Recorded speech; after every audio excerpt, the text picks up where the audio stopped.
a German-born conman who posed for years as a member of one of America's wealthiest families. Christian Gerhartsreiter back in court to hear his fate after a jury found him guilty of killing his landlord. Thus, the total commitment term the defendant shall receive shall be a term of 27 years to life. John Sohus went missing in 1985, together with his wife, Linda.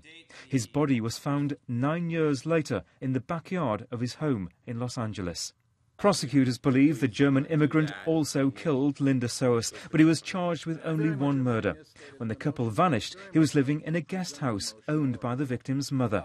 He disappeared at about the same time and in the following years masqueraded across the United States under a series of identities, including as an heir to the Rockefeller oil fortune. He changed his name to Clark Rockefeller, got married and even fooled his wife for 12 years. He also pretended to be a Hollywood producer and an English aristocrat during his years evading arrest. But investigators traced him after his arrest in Baltimore in 2008 over the kidnapping of his young daughter from Boston. He was convicted and jailed for 5 years. Publicity over the kidnapping case led investigators to re-examine the cold and decades-old murder investigation. Before the judge handed down the sentence, Gerhartsreiter protested his innocence. I want to assert my innocence, and that I firmly believe that the victim's wife killed the victim, but be that as it may,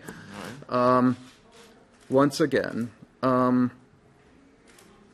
did not commit the crime of which I stand accused.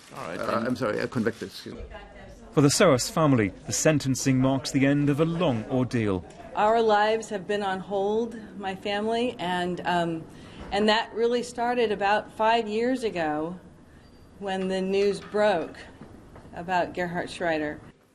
Gerhartsreiter, who's 52, will have to serve at least 22 years in jail before he's eligible for parole.